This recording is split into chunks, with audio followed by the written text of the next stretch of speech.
As I said, God willing and the creek don't rise, we'll have Reed Summers from Boulder, Colorado, and sure enough, the phone has rung. And welcome to the show, Reed.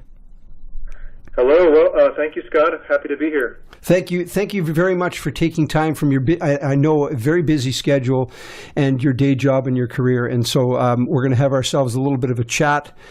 Reed, I've introduced you a number of times on the show, you and your father, and we've kind of danced around the phenomenon a bit, but you will be here to inform us more accurately about the phenomenon that's been occurring in and around and through your father, Marshall Summers, or Marshall Vion Summers. We'll talk about that caveat in his name. But take us back quite a number of years. As I understand it, the phenomenon of him receiving divine revelations for our time, called through your society, the new message from God, has been occurring for nigh on 35 years, and we now have 9,000 plus pages of divine information coming in through to humanity. Could you help me to understand how he began, when and how he began receiving this? Take us back to when he was working, I believe, as a teacher for the blind, perhaps. Yes, well, it's been a long, long journey. Yes. For my father, Marshall Van Summers, and for our family, for my mother and I. And it goes back to, it depends on where you want to go back to, really, because the makings of it were even in his early years as a young man. But certainly the turning point when this all really began is when Marshall was working as a teacher for blind children, helping them build life skills and navigate, the challenges of their limitations. And all the while, in this work, discovering himself this deeper process of inner guidance, which seemed to be guiding him in how to work with these students and moving them as well in how they were responding to him and preparing for their own lives. And so this process of inner guidance began for Marshall and took him on a many-year journey of discovering what the source of this guidance is. Where is this coming from? Why do I have this inexplicable sense about things, this certainty, this deeper knowing that I should go here and not there, or this restraint to stop myself from giving myself to this person or this place? Why is this? Where does this come from? We all have this. And so Marshall's early years were really about exploring the origins and the depths of this inner guidance experience.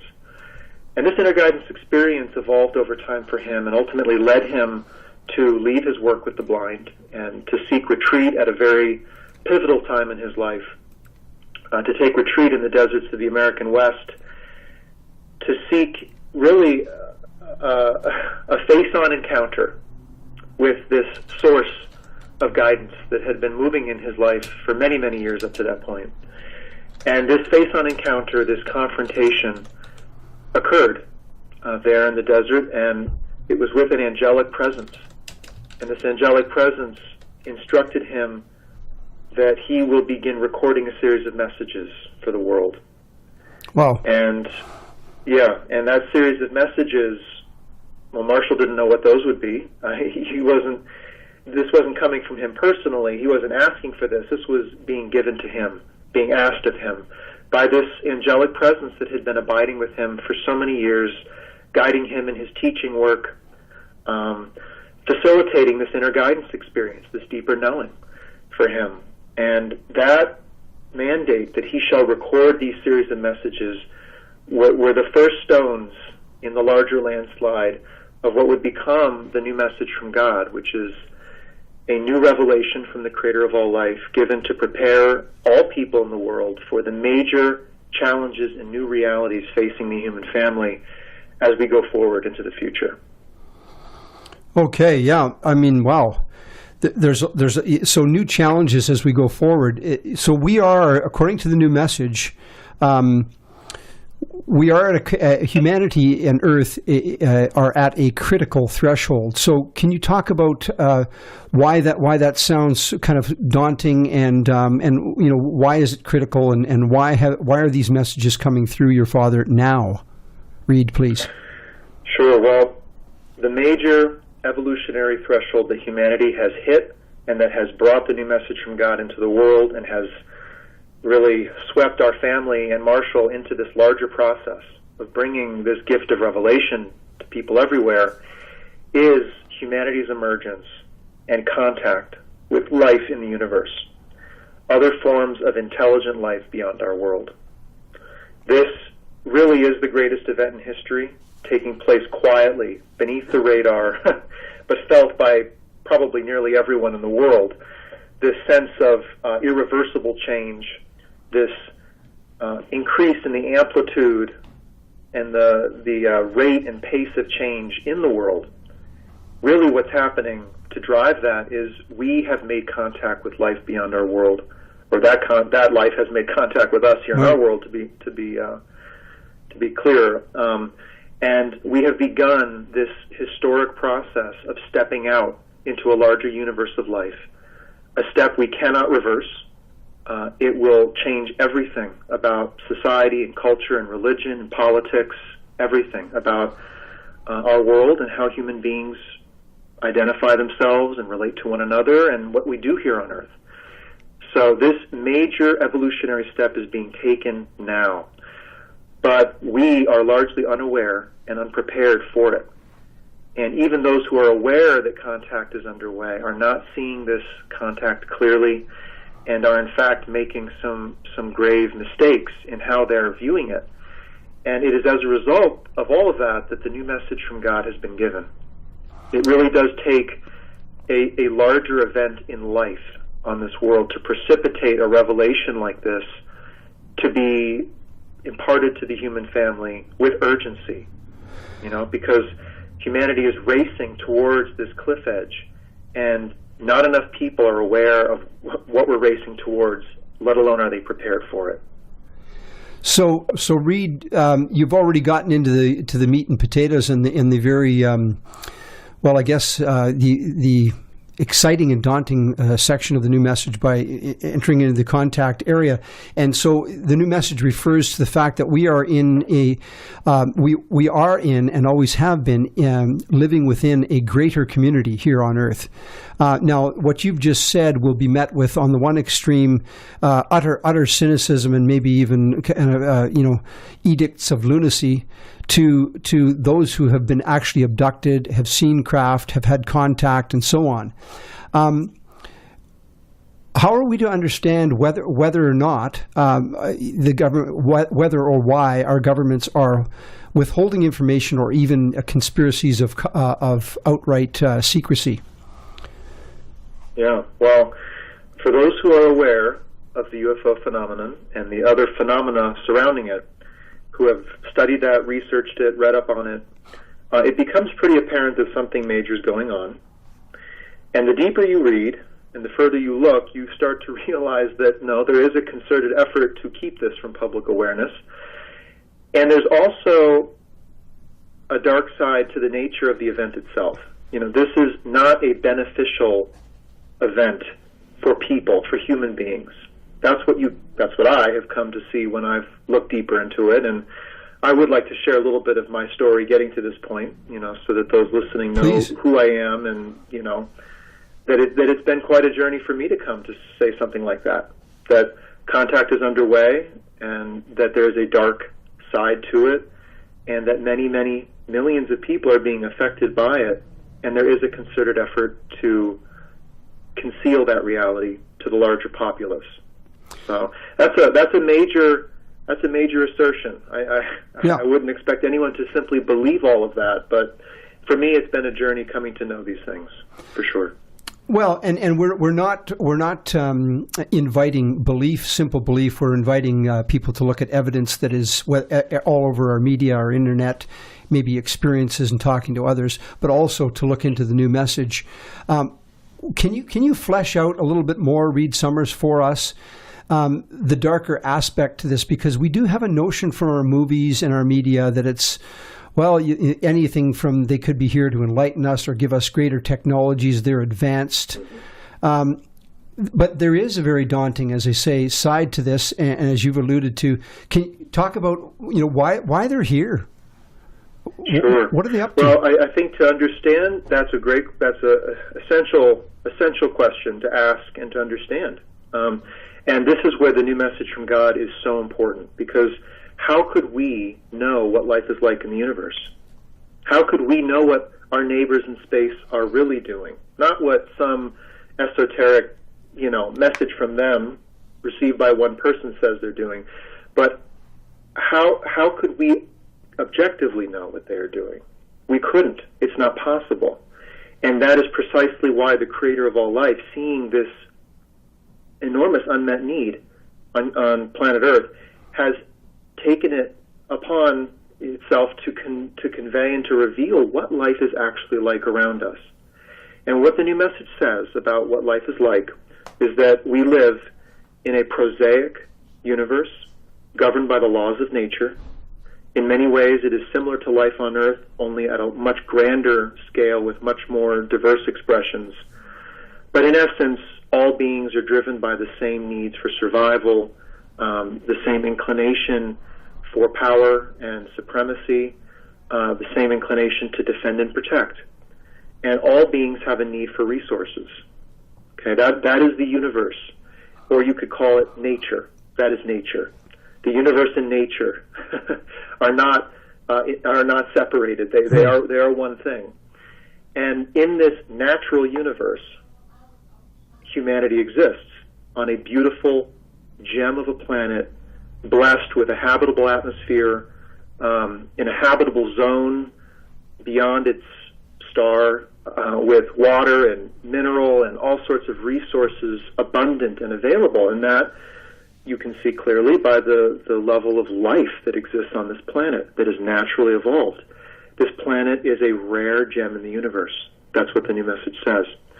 And as such, all rare gems are sought out by those who seek resources, those who are poorer in resources themselves. And indeed, that is the nature, that is what's driving contact, first contact with us, the native peoples of this world today. We are being visited by forces from beyond our world who made the long journey to get here to planet Earth because of the Earth itself, because of the resources of this planet, its optimal environment, ecology, and the human species itself, because we are also a useful resource, as the new message reveals. And so contact is first contact between the native peoples, us, and an intervening force, or what the new message calls the intervention.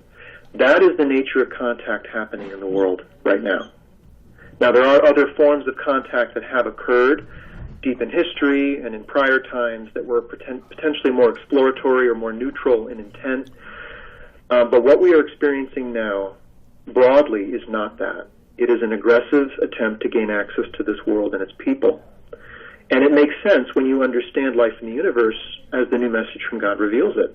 We are the natives of a South American jungle that has been discovered by resource explorers who bring with them, all of their philosophical and potentially religious hubris to say that we have a right to be here, that the natives are despoiling this place or are inept and incompetent and we would be better rulers than them. All of that. They bring all of that with them because they're an intervention. And we know all about this in our own history in the world of native peoples being intervened with by powerful forces with greater technology who conceal their true agenda and take on either a religious, spiritual agenda, one of salvation, one of being gods from beyond the world, those who have transcended all conflict, so on and so forth. And for those who are aware of the reality of contact, you've heard this. This is part and parcel to the conversation today about contact, which is that we are being discovered by beneficial beings who make great claims as to their spiritual accomplishment and wish only for us to acquiesce. That is what you hear so often, and that is part of the agenda of the intervention, to promote that belief. Excellent. Thanks for helping us through this, Reed. So what I want to touch on is in the way of bringing some information. Remember when I'd met you before, you talked about some of the things that make it truly revelation or revelatory. That, for example, in this area that we're talking about, that there are collectives operating here, and in other words, there's a wider and a vaster hierarchy in operation with whatever's happening on the ground or in our skies or even in our oceans, where the craft are sort of embedded or residing and operational, but there are scenes even behind the scenes in a hierarchical way, and that as you pointed out already, it's kind of about resource extraction, but that there would have to be inevitably a kind of manipulative aspect to this. So, talk a little bit about the collectives and the rules of engagement, which I find an intriguing area that helps us understand that this is pretty authentic material. Sure. Well, carrying on from this truth that the universe is nature and that nature organizes itself into levels of hierarchy, we live in a universe where there are powerful economic bodies representing multiple worlds whose goal is to seek out untapped resources and to tap those resources and bring those online to serve their partners in trade and in commerce. And this is not unfamiliar to us. We know what this looks like. This is what happens with intelligent beings. It's what's happened here on Earth. It's what happens out there in the universe. And I know this is challenging because in my introduction to one of the books of the New Message called Life in the Universe, I termed this experience that some of us have called astro depression. Wow. Which is, yes, we don't want the universe to be like this. We really, really wanted it to be better than it is down here. We wanted it to be that illuminated environment where there's enlightenment and altruistic races, and conflict is just a thing of Earth. It's not up there. And we're heading into that. We're going to join that. We're going to join some federation of worlds that, where it's all about peace and equanimity. This is what we want, what the natives project out onto this great unknown, either from our religious perspectives or our altruistic, philosophical belief systems, or just simply from our own frustration about how life seems so conflicted and so upsetting down here on Earth. We want it to be better. And the New Message does not reveal a universe that is worse than that or better than that. It simply reveals the universe that is. Natural. And all of us are challenged then with squaring up with reality. And for many, this is too big a task. They have too many hopes and ambitions and, desires that contact has to fulfill, and so they cannot even entertain a natural universe. But others of us have a more sober view on life. We've been dealing with reality. We're not delusional people. We can face what is, right, and perhaps understand that our spirituality is about navigating what is, with authenticity and honesty and compassion. Well, the New Message brings the same thing, both the reality of life in the universe, and it brings the spirituality, the approach to reality, to bring honesty and compassion to that new frontier of life. And so this is the natural universe we're facing. So I take that as an aside, understanding that for many people this is not what they hear. They hear about, all sorts of wonderful claims of the visitors being saviors, redeemers, scientists, so forth. So the New Message presents something very different. And within that bigger picture that it presents, yes, is this education about how life functions beyond this world. What is it like out there? What exists? And one aspect of that are the collectives, which are these economic bodies, often operating kind of in the dark corners of trade, kind of like the black market does in the world, providing more established and official bodies things that they couldn't gain ethically otherwise. And that collective reality is what we're facing here on Earth.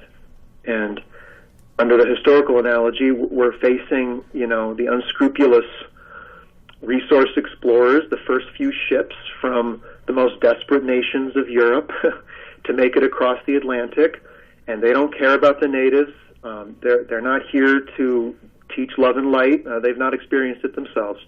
They're here to see what can be gained as quickly as possible for their trading networks before other networks get involved. Right. And so it is a competition between collectives to gain access to the world.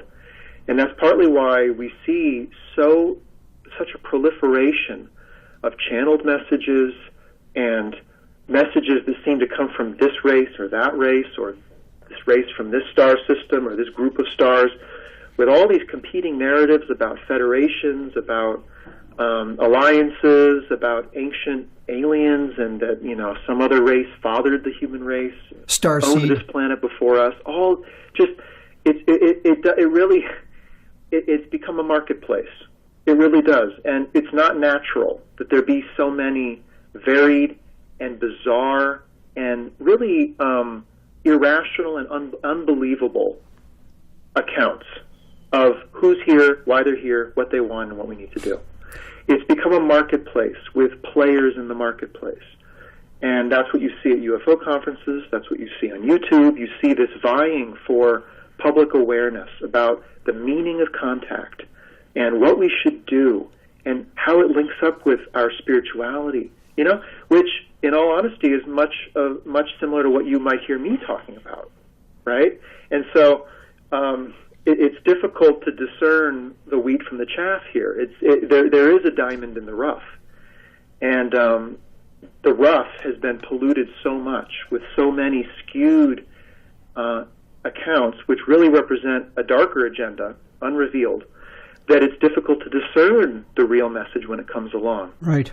But it's my hope that those listening who do resonate with the reality of contact and who do know within themselves, this is real, this is big, and this has everything to do with me, okay, that there is this resonance with you, the individual.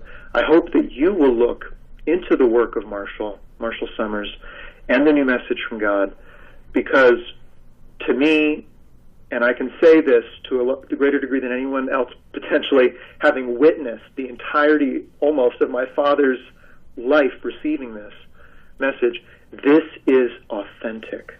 There is no agenda here other than to help humanity see reality and respond to reality with its own abilities. Okay? I know that. I have seen everything my father has said over many decades, and his story is pretty powerful and pretty confirming, and I would like to share a few moments of it because I think it helps shed light on the nature of what is happening through him and the nature of the message itself. It's not just a bunch of audio recordings and books. It's really the story of a man and his small family and a few other people being selected to receive and bring forth a message far beyond what they ever thought real, possible, yeah. and accepting the onus and the mantle of that responsibility and doing it devotedly, simply, with a great spirit for many, many years. And I think that speaks a lot about the authenticity of this message. Well, yeah, again, Reed, thank you for elucidating this very complex but very illuminating. I've been to encampment, and I've met your father and heard him speak, and I can speak to the authenticity. But that aside, we can continue our conversation. I remember your father once reached on his own belt and pulled off his phone and held it up and said, "Don't take trinkets from space." Mm-hmm. And of course, he's got a device like many of us, but he's looking a little further into the medium range future and saying that I guess what I'm getting at here is it's nuanced somewhere between total passivity. It's been said that a way to control people is to give them what they want. So I think we have to be careful about what technologies we get involved in. And on the one hand, we've got the passivity, and then on the other hand, the Creator is reminding us of the downright importance of freedom itself. Can you talk a little bit about this wonderful document that you have on your website, and that's been constructed called the Declaration of Human Sovereignty? Sure. Well, this document was drafted by a working group of people who were inspired by this set of briefings called the Allies of Humanity briefings, which are online and translated in many languages now. And these briefings were received by Marshall alongside the new message from God. Okay, so he's received both a communication from the Creator, called the new message from God, and then he also received this set of briefings. And these briefings were a great challenge to Marshall, because all of a sudden he had to face the reality not only of contact, but that he was being contacted by a group of observers who called themselves the Allies of Humanity, who said that they had come to the vicinity of the world to observe the alien intervention that was at work in the world and to report on its activities and ultimately empower us, the native peoples, to rally around the truth of this and repel this intervention. Okay, these are called the Allies of Humanity briefings, which are very interconnected to the new message, and they're very important documents. And they present probably the clearest distillation regarding the truth of the UFO contact phenomenon over the course of 70-plus years. I mean, this is it. This is the essence of what's happening. For those who want the essence and are willing to let go of the tantalizing mystery to become clear about what is really happening. Or letting go of our fantasies that largely come through movies. Yes. It challenges those fantasies, but it's refreshing, because finally it's clear and it's true, and this is it, and it's not full of a bunch of fantasy. This is reality, and we can respond to this. It's hard to respond to fantasy, especially if it's coming from yourself and from others. But if there's something real that's very clear and apparent to you, it's much easier and more relieving. You have the relief of response instead of the anxiety of ambivalence and avoidance. You have the relief knowing that you can respond to it. And that's exactly what the working group of people did in drafting the Declaration of Human Sovereignty. They did so with Marshall. And this document is simply an expression of the human family modeled on the Declaration of Independence drafted at the founding of this country, the United States, to say to the universe, we are here, this is who we know ourselves to be, and these are the rules of engagement. Nice. And with it, these are the violations of those rules that we have observed. It's a very empowering document. Intervention. Yes, it's a very empowering document. If I can just hold you there for a moment, we've got some more time with you. You're going to allow us roughly another half an hour. Reed Summers, we're in conversation here with Reed Summers, son of the messenger, a messenger for our times, Marshall Vion Summers, and a grand message about spirituality, religion, and alien contact. And we will be right back with the Paradigm Shift Cafe in roughly a minute and a half. Thank you, Reed, for holding for us. Sure, Scott. By the students of Lakehead University, our sponsors, and our listeners. At this time, we would like to thank the following sponsors for their continuous support. The Walleye, the definitive source for information on music, food, art, and entertainment in Thunder Bay. This month's issue is on stands for free now. Find it around town or online and interactive at thewalleye.ca. Definitely Superior Art Gallery. Visit this award-winning artist-run gallery at 250 Park Avenue or engage art at definitellysuperior.com. Mentor Computers, serving Thunder Bay and region for 28 years, servicing Apple, Windows, and Linux computers, and specializing in computer repair, upgrades, and custom computer builds. Find them at 106 Cumberland Street North and Suite 109 or call 345-1995.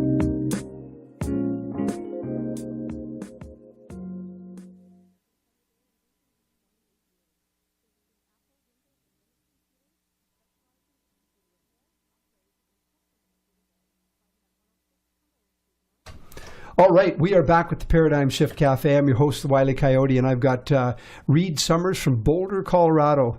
And Reed, again, thank you for allowing us this time.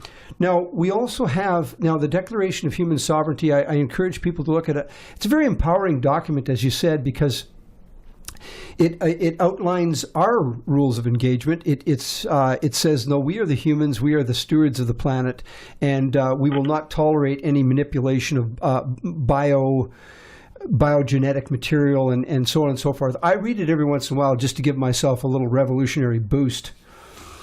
But I'd like to get, I guess I'd like to get further into, I remember your father, Marshall, saying, you know, three of them, something like, and please do correct me, something like, you know, what is happening, first of all, see what's going on, why is it happening, and what can we do about it?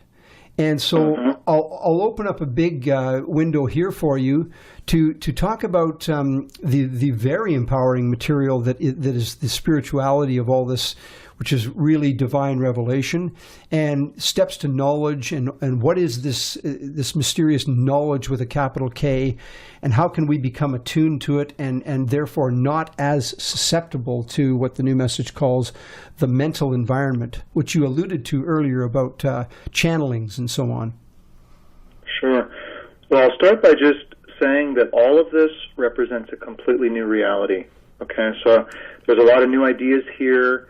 It may seem all over the place, right? We're talking about contact, we're talking about spirituality, we could talk about the state of the world, we could talk about many things. And they're all aspects of a new reality that we're entering as a human species, driven by contact with intelligent life and our emergence into a greater community of life beyond the world. So for those listening, really, this conversation on air is really stepping into that new reality, which touches on every aspect of our lives. And it really calls for us, those born for this time, those who know this great threshold has to do with us specifically, that we're not just, you know, observers that just kind of wash up on the shore here. We were sent into the world to participate in this threshold. For those listening with that awareness, I do encourage you, really beyond this conversation, to take the next step and to really go into this new reality, because it will take time to understand all of this. Well, there's even a revelation called The Calling, is there not, Reed? So there is. Yes. And, well, there are several hundred revelations of the new message, individual revelations given for specific, you know, purposes and on specific topics, and one of them is called The Calling, yes. But your question, Scott, Well, just remind me of your question. I'm sorry. No, just we're kind of talking about you know, overall rules of engagement, and you know, what is happening, why it's happening, and what do we do about it, and in entering into the arena of knowledge and fleshing out what this mysterious knowledge with a capital K is about, and it's very sweet and amazing material, and it will shift people's. You know, I've actually gone so far as to say to people, if you read this material and if you study it, it will make you more intelligent, more aware. And I'm that confident in it. But maybe you can help me out with it. Sure. Well, we are entering this new arena of life. Okay, life at every level of expression, much more powerful expressions of power and influence than we're used to. We've lived a relatively sheltered life here in the world. You know, we've been isolated from the universe by and large, dealing only with each other, establishing very deep-rooted traditions here in the world, and really not being forced to adapt very often to challenging new interactions, like with other forms of life. And so now that is beginning to take place. And here in the world, looking out in the world, what do we have? Well, we have hundreds of nations, each with their own deep history and tradition. We have numerous religions. We have thousands of spoken languages. And all of this was really born in tribal settings, okay, deep in human history. And we are slowly, here and there, here more than there, in some places, stepping out of that tribal history and out of that tribal origin. And there's a lot of conflict as a result. And what we are stepping into is a non-tribally based frame of reality regarding human beings. Okay, it is identifying as human before identifying as American or Russian. Okay, it is a one world awareness and identity slowly coming into being, and this is nature stepping back, you know, or up to the 100,000-foot view on life. This is simply the next step. The logical next step, that that the tribes would join to nations, the nations would join into a one-world community and there would be tons of conflict, of course, in that, and that would stabilize. And then what? And that's what the new message. That's where the new message comes in. That's where it shines. That's where it shines, because a lot of us who may be deemed to be sort of idealistic want this oneness, but yet there will be many that will be lingering in the old paradigm. And the tribal, like you say, the tribal. That's why the analogy that you've alluded to a couple of times about we're cloistered in the jungle, we're met by outsiders. The Europeans arriving at the New World analogy is very powerful, because we know what that resulted in. Now we're still in relationship, obviously the dominant culture with Native and Aboriginal peoples, but we know that it hasn't been a very cheery story. And it's right. because one of the groups was not really aware of the intentions of the others. So this is sort of runs to the essence of the new message. That's so true, Scott. The intentions is the essential thing we need to understand about contact. We don't need to know where they're from, right? Because we won't. Impartially, I mean, they may say something, but who can trust that? Downcraft objects. Little bits and pieces from government documents. This is not what we need. What we need is disclosure of the intent of the extraterrestrial presence, which is precisely what the new message is giving to us. Because as you said, Scott, the natives, they could have repelled the visitors. By and large, they had vastly greater numbers. They were adapted to that environment. They had food, water, and other things that the visitors had limited supply of. It was the visitors' ability to manipulate the awareness of the natives to foment conflict and discord between the natives and generate a false narrative as to the intent, the origins and intent of the visitors themselves. That's what was game-changing. And, as I was saying before, here we have the Earth, right? Nations joining slowly into this one world community. And here we have this world floating in space, okay? This, as the new message calls it, a young, emerging world. And what the new message says is the destiny of that world is to step out into a larger panorama of life, to be united enough to engage with that panorama of life wisely and appropriately, and ultimately to contribute the gifts of this race called humanity to that larger universe. And we do have gifts, many of them. Some of them are undeveloped. Some of them have been lost and obscured over time. But we are a gifted race, especially when it comes to spirituality. And this is really where the spiritual preparation and revelation given by the new message comes strongly, to the fore. Again, if we haven't really brought that out properly, I'm glad you've said we do have gifts, because some people would find this a little bit dark and daunting, but it is made quite clear within the body of the material that humanity, although we are emerging and perhaps somewhat behind in our cultural and psychic development, although those are my words, that we also have these gifts of spirituality, religion, and even emotional depth, which apparently many of our visiting clans do not really understand, and that in itself is can be our strong point. Yes. I mean, The new message reveals the overall greater track that the universe is on, all told, which is a process of developing relationship between individuals, between nations within worlds, ultimately between worlds. And the contribution of a greater spiritual awareness into that larger community of life that struggles at all levels of separation and discord. And so we human beings, Scott, yes, we have deep spiritual traditions, many spiritual accomplishments in our history. And amazingly, and unfortunately, you might think, the universe has rather a dearth of those things. It is a technological universe. It is a universe of competition, not only because there are most certainly greater forms of spiritual awareness out there than we've achieved, but by and large, again, it's a natural universe.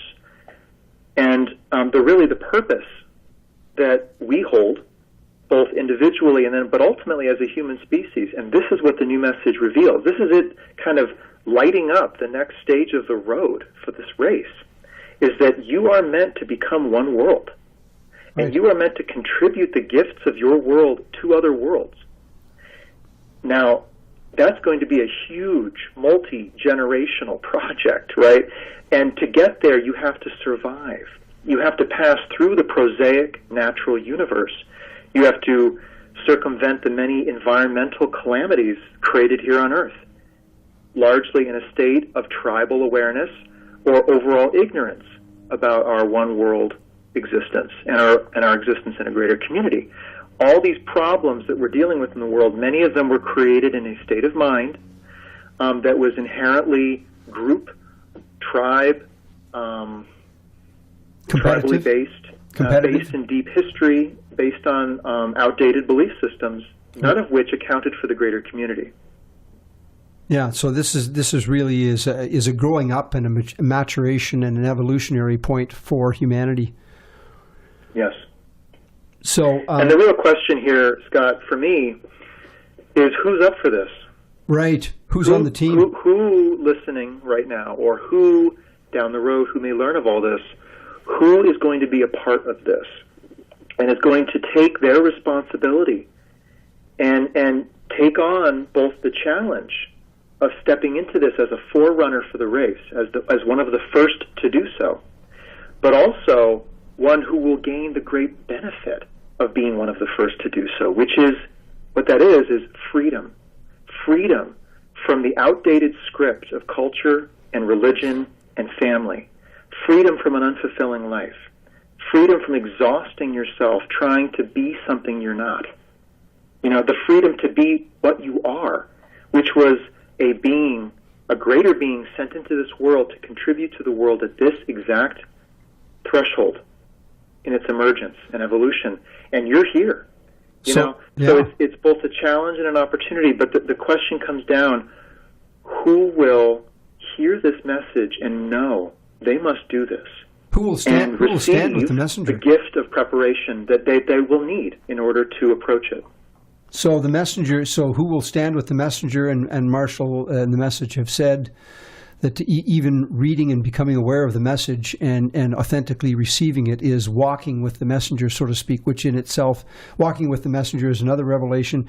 There's a whole series of revelations that address the messenger, your father, this man who's very human, and the lineage that he comes from. And this is where I get very excited and even emotional, because my spiritual path has taken me through Christianity and Buddhism. And it's said that the Buddha was being informed by the unseen ones. That then we had Moses, Christ, and Muhammad, and that they're all Marshall. And now we have Marshall amongst us, and that they're all part of a similar spiritual lineage, great teachers for the planet, and that they now stand with him in the background, so to speak. Can you talk about It must be kind of bizarre for you to talk about the messenger for these times, and he happens to be your father, because I remember you telling about, going up the stairs and putting your ear to his bedroom door. Yeah. It's kind of where I wanted to start, right? And you're hearing this different voice. It actually is a different sounding voice. Yeah. Well, Marshall's journey is really something special, and I recommend your listeners, go Google his name and watch what he has to say. Hear Marshall directly, because I can tell you who he is to me, right? But I'm his son, and I've seen so much, which is a gift, really, because I've seen his humanity. I have seen Absolutely. A man mysteriously called out of the crowd into the wilderness and asked to live in that wilderness for many, many, many years. Building slowly the awareness of the next great step the human race would ultimately take. Wow. But building it in his awareness with almost nobody to share it with. Building it for so many years and even decades until the message that was meant to flow through him and to be recorded and written would be done so in totality, which it now has, almost. The whole message, those 9,000 pages you referred to.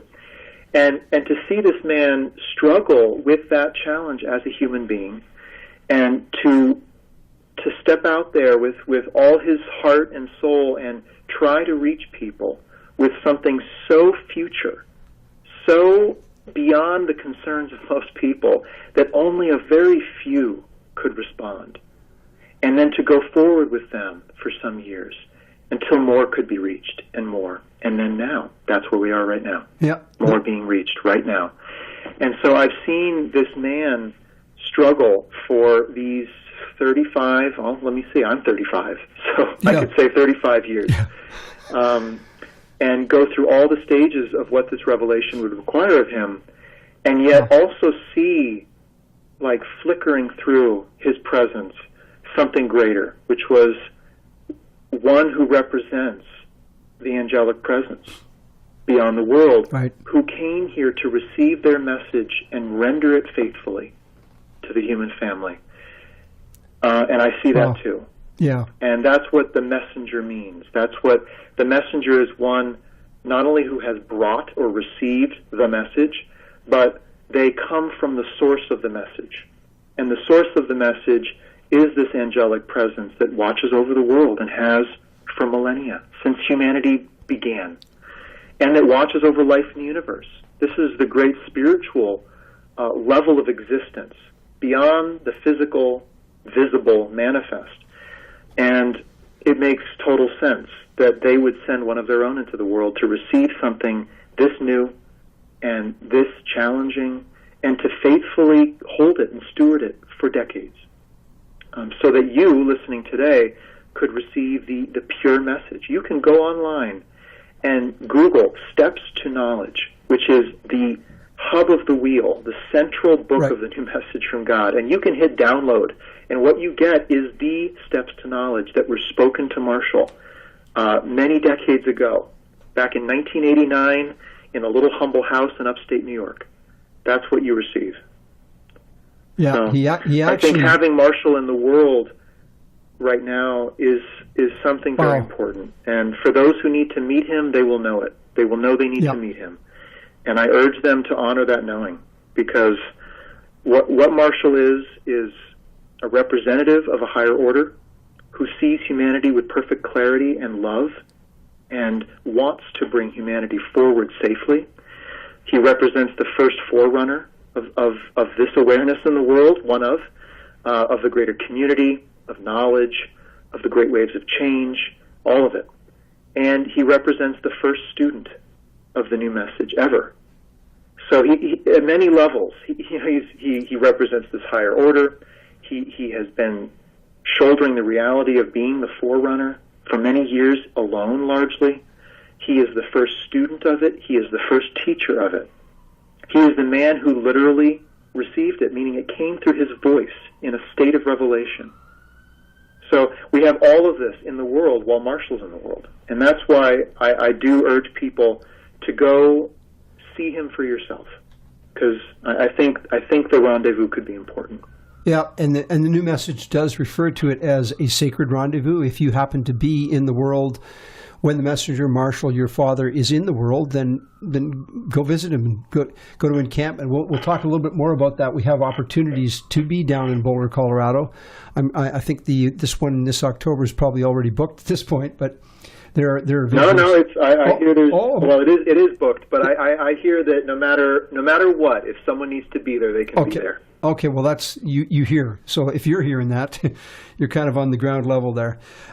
You mentioned the great waves of change. Now, I found again, I've got this question is a little nuanced in it with a couple of parts. Great Waves of Change is a wonderful book. It's a book of revelations that your father Marshall has received, and it talks about the turbulence of the surface of the ocean, if you will, as we're swimming in it. In these times and the immediate times to come, 50 to even 150 years. And Marshall has even nuanced the analogy with we are in the foothills of the great waves of change. Talk about that book is more prophetic. It's more a book of prophecies. Talk about what's happening with resource depletion and conflict and what we need to be aware of and how to meet it. Please, Reed. Yeah. Sure. Well, starting from a high altitude vantage point, again, we are an emerging world, undergoing these evolutionary changes toward being a one-world community. And here we are out in space, amongst a greater community that we know nothing of, but have always been a part of. And through all of our turbulent history and in our present, turbulent times, the Earth is being depleted. And the new message reveals this, that many emerging worlds, such as our own, will deplete the resources of their natural environment because there is no awareness of them being one community on one world. And therefore, without awareness, there are no structures of governance. The religions do not promote it. People identify either as individuals, family members, clan members, tribal members, but nobody sees the whole. And therefore, there's nobody at the wheel. So the train is rushing down the tracks, but there's no conductor. And that's why this happens so often in the universe, that races trying slowly to step out of their tribal origins do not get to the point of having proper leadership and whole world awareness about the importance of their planet and their future as a race. And so our world, same situation. Humanity, same situation. We are depleting the world as if America is all that matters. And guess what? For many people, that's a true fact. America is what matters, or at least it matters a whole lot more than the long list of other people out there. Or your religion matters, or whatever. Whatever the sub-identity that is primary for a person. The unfortunate piece of that is that you probably will not make the compromises that are necessary to preserve the Earth for the human community, the larger one community. And so we are depleting the world at an accelerating pace, and this is creating a future situation of great vulnerability in the universe, where we have lost our self-sufficiency, and now we need inputs from beyond our world, whatever they be, whatever resource that is, in order for us to survive. And this basically puts the natives right into the hands of the intervention. The intervention and the collectives that constitute it would welcome a desperate native people dwelling on still very valuable land, rich in resources to them, even if we've depleted our own, who now need to trade, and on very unfavorable terms, for the things that the natives need to survive. And this is where the great waves and the greater community realities come together, which is we are facing an environmental calamity never before seen. We have altered the atmosphere of the world. We have altered the chemistry of the oceans. We have poisoned lands, waters, and airs. And the human population is growing even now.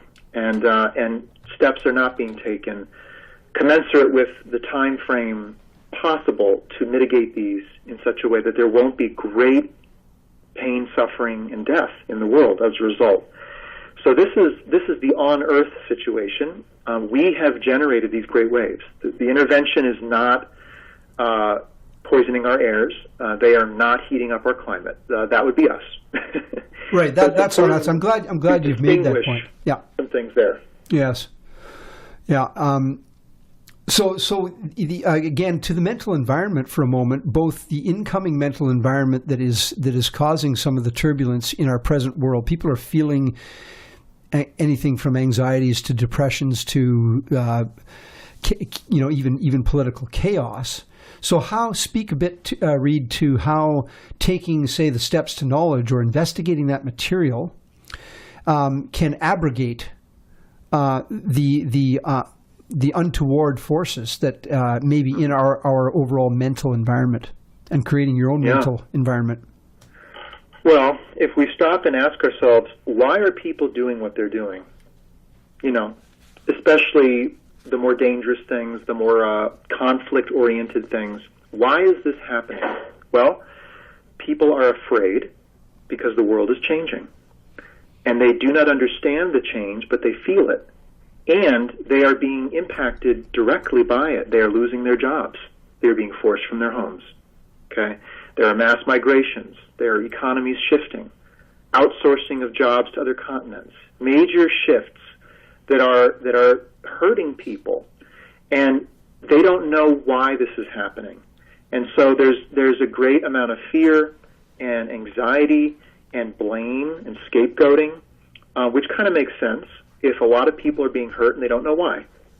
So the new message is here to help people understand what is happening and why it is happening. The first two questions. What is happening? Why is it happening? And then it's here to illuminate what it means. Third question. What does this change mean? Right. And then fourth question. What must you do?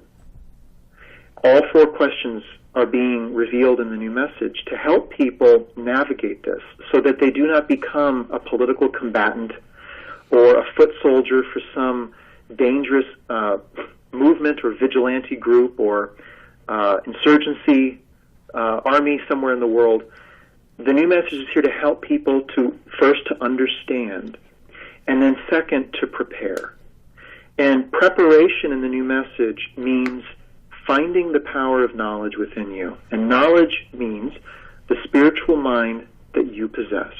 Okay, the deeper aspect of yourself that is not afraid, that is not confused, and that is fully aligned to the realities of this time. Because that knowledge was you before you came into the world. It's the you that decided to come into a conflicted world. Right.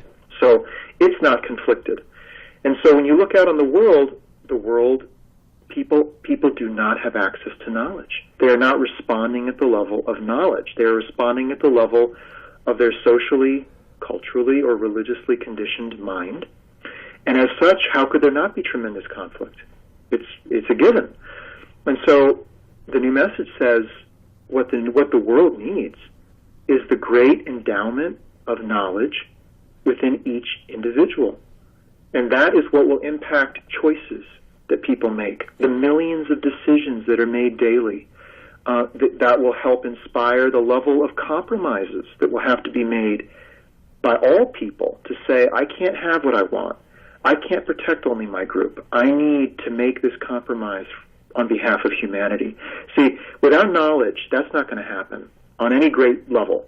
A few altruistic people will do that, but by and large, people will be driven by self-interest. And their self-interests are currently under attack, so they think, by an unstoppable force of change. And so there's so much finger-pointing and so much conflict.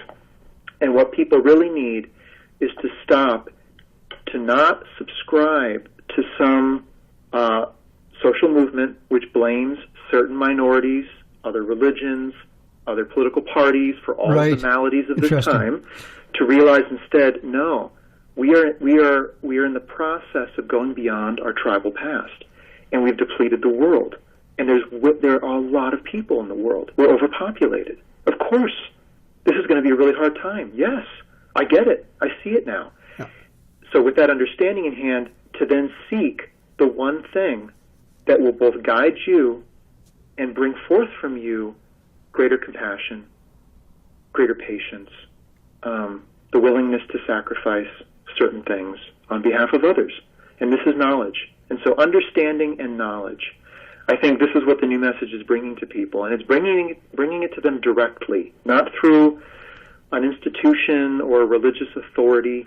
It's bringing the way of knowledge back to people, right into their hands. Bringing the way of knowledge back in. Basically, do you want to be a person living from a very fearful, anxious place, or do you want to be moving with the power of knowledge in this time? I know where I want to be. So thank you. It's not much of a decision, right? When you really see what the decision is. Oh yeah, and we'll touch on a few more things, Reed Summers, and here on the Paradigm Shift Cafe, we've got a short minute-and-a-half break to butter some CILU bread, and we will be right back, Reed. Thank you very much. All right. You're tuned to CILU 102.7 FM. This is What's Up in Thunder Bay for Friday, August 3rd. The Love and Kindness Festival kicks off Friday at 6 p.m. at 401 Swamp Road, Finnmark, Kaministiquia. This is an all-ages festival that runs Friday through Sunday, featuring performance art, DJs, musicians, and a lot more. CILU Radio's DJ Love will be performing on Saturday night. Tickets are $80 in advance or $100 at the gate. The Port Arthur Royal Canadian Legion Branch 5 presents the Country Cowboy Experience, featuring Cash Revival, a Johnny Cash cover artist. It begins at 8 p.m. Tickets are $5. It's for the 19 plus. Toronto artist Holy Grinder and Winnipeg group Pout are performing at the Apollo at 9 p.m. Covers to be announced at the door. It's for the 19 plus. The Foundry presents Summer Splash with DJ Supa starting at 10 p.m. It's for the 19 plus and cover is $5. And House Party Fridays continue at Crocs with DJ Pat Jones. Cover is $5 and it's for the 19 plus. For more details and a complete listing of what's happening in our city, go to tvshows.com. Thank you for listening, and stay tuned to CILU 102.7 FM.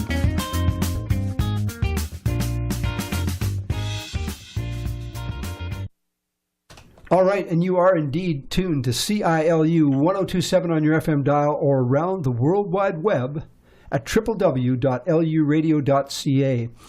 And the man that I'm speaking with today, Reed Summers, is the son of a great spiritual teacher in our times who resides also in Boulder, Colorado. And we're talking about the message that he is bringing in and the importance of it for this critical juncture that humanity is going through. We've talked a little bit, Reed, about the greater community and it being sort of the wider matrix of life, if you will, within the solar system, the galaxy, and beyond. And that's a huge picture that's revealed in Life in the Universe, which you, by the way, have written a very articulate introduction to. We encourage people to look at that. But also on the ground here, there's another community term, which is the worldwide community, which is something that the Society for the New Message is really sort of engendering and empowering. Talk a little bit about the worldwide community and what is happening on that front, maybe even some of the numbers that are coming to this. Please. Sure. Well, we're facing a vast new reality as we step out into a universe of intelligent life, and we have in our hands now a new message from God, here to guide and help us navigate and contribute in that new reality. And there are many people around the world who are finding the new message and studying it. And the new message calls us the worldwide community of students of the new message, people who are realizing this great threshold is here and realizing that this has to do with them specifically, that they are a person of a greater awareness and always have been, probably haven't been able to fit in very well out there and be successful in the same way that everybody else has because they're oriented to this greater future, this greater panorama of life in the universe. And so these people are out there, there's millions of them, and the new message is speaking to them and giving them the steps to knowledge, which is the book of daily spiritual practice, for them to find the spiritual awareness within them and begin to allow this to move them in their life. And this larger group of people is the worldwide community, and they span over 70 countries. And, there's a larger group now in the world undertaking this preparation. It's not just you or me. We are not alone in this. We were never meant to be alone. Every day, people are waking up to this reality, are finding the new message mysteriously, and are realizing they need to undertake this preparation. There's nothing else like this in the world, and it's available to them. And so the worldwide community of students gathers at community.newmessage.org, where anybody can go there, join this larger movement of people and discuss, share your ideas, share your difficulties, and be inspired by the example of others. And the worldwide community gathers every Saturday for a very dynamic worldwide campfire chat where we basically open the floodgates and talk about our experience of one aspect of the new message and the new reality that it presents. And then the worldwide community also gathers at what we call the encampment of the new message, which is high in the Rockies of Colorado. It is this October. At present, it is once every 2 years. Very important event. An amazing place to meet, many, many, many other people who are like-minded, who see what you see and know what you know, and can resonate with your experience of shouldering this awareness over time in a world that doesn't recognize it, want it, or honor it in you. Now, So it's not been an easy journey for any of us, but you're not alone. And the worldwide community of people is gathering. It's very powerful to see that happen. How many languages, you're speaking of all the incoming students, if you will, or even those that are curious coming to this encampment, how many languages has, I know there's been great work put into this, has it been translated into? Oh, it's the translation is pretty remarkable. Wow. I believe it stands at 25 languages, and there are over 55 students around the world translating right now, every week, and we get updates every week, and you can get that on the community site in one of the news groups there. Every week there's 4, 5, 6 more entire revelations translated into all these 25 languages, and they go up online the moment they're completed. So they're out there, they're available to people. And it's just an unstoppable effort now because of the inspiration of those involved. Yes. And these people know this is it. This is what the world needs to hear and to receive in order to navigate what's up ahead. I definitely feel I would be remiss if I didn't mention your mother, Patricia Summers, your father's life partner. People have commented to me when I've turned them on to the website about her power and what she's receiving too in her own way, her spiritual powerhouse that she is. Talk a little bit about your mother's role, and also too there is a revelation called The Age of Women. Mm-hmm. Yeah, well, I mean, when you get to meet us and you get to know us and hear a little bit of the story of our family, it's pretty amazing. I grew up at the kitchen table hearing stories from my mom and my dad and others, and thinking to myself, in the depths of high school or whatever horrible place I was at that point, wow, this is like the greatest story never told, not yet told. This is amazing. This is happening even as I was growing up. Are you serious? And it was. And my mother worked. Her journey to prepare to meet Marshall, and then to meet him, and then to bring into his space a whole new dimension of the new reality that would later then be revealed by the new message. That's a great story. And you'll hear it at the encampment. We share parts of it every encampment. And she had her own mystery journey of being compelled, restrained, pushed and pulled by this mysterious, unrelenting force that and I know some of your listeners are nodding their heads right now. They know exactly what that force is like. It's like something, they're bonded to something already, and it won't let go. And it won't let them give their life away. It won't let them plunge themselves into whatever career or an inappropriate engagement of some kind. It's moving them along. It's taking them places they wouldn't otherwise go.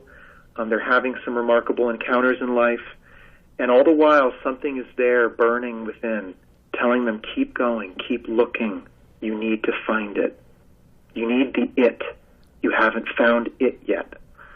And Patricia's life demonstrates that more than any other life I could imagine, of feeling that, honoring it, going through it's not easy. You've still got to do everything you've got to do. Career, family. Oh, yeah. There's tough stuff to get to where you need to get to. It's not love, light, healing, and, a great glow around you all the time. It's hard knock. Didn't Marshall at one point say, I got nothing for you, but I need you. You're connected to this. Okay, the woman's got to be thinking. He'll have to share that one himself. But he did say something like that near their meeting, which is, I can't offer you a normal life.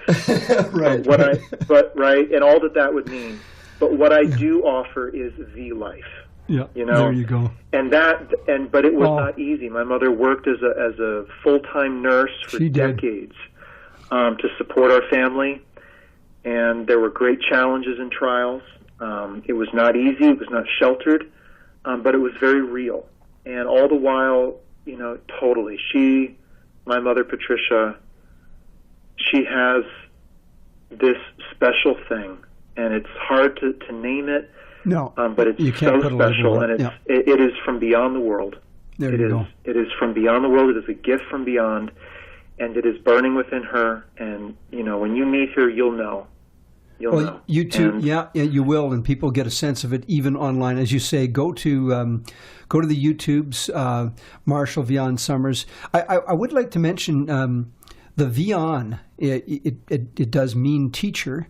One area of intrigue that I have and curiosity is also there's so many dimensions to this, as you well know, that there's even a new language that has not been bequeathed to any race or planet as yet. It's coming new in and through the new message, called the Septoral language. Can you speak to that? Actually, yes. Actually, it's the Celtan language. Sorry. Yeah. That's okay. Septoral is another language that is further spoken of in another series of writings. But Celtan is a language of invocation used by the angelic presence. And it is in that language that Marshall's middle name was given to him upon his initiation in the desert back in the early 1980s. And I'm sure translations at that level are a little varied. Yeah. We're not talking about one meaning here, but the meaning that they gave in that word is messenger. Okay. Beyond means messenger. Now that moment too in the desert, that's also part. I mean, this stuff almost resonates like a movie at times. But however, I'll try to control myself. He said that he actually met a ring of beings, and he was kind of drawn in there, and it was like a nuclear explosion hit his whole body and being. He wouldn't wish it upon anybody. Yeah. Yeah, well, it was an initiation of tremendous power, and Marshall thought it would really destroy him. I mean, It was that powerful. And this is not a common experience. This is not what everyone should be aspiring to. This is something that happens because a higher power wills it to be, and it's the initiation of the messenger. Well, I must say, Reed, and that there again, we can perhaps leave it there. The initiation itself is yet another revelation people can look at. There's a body of, I understand and receive this material as a warning, a blessing, and a preparation. We've got the warning about the intervention. We've got the blessing of the steps to knowledge and a few other books around that. Relationships and higher purpose, fascinating set of revelations. And the blessing, the greater community spirituality, which is an expansion and a uniting of all of our religions and spirituality. And it's a miracle unfolding right while we've got our boots on the ground here. It is. It's happening right here, right now. And the question again is, for those who are becoming aware of this, how does this strike you? Does this strike anything in you? Any sense of memory or awareness? Right. Because it's here to call those who were born into this time for this time, and to give them the tools they needed to contribute. And that's really the new message. That's its gift at this time is to those first responders, those who are called to be forerunners.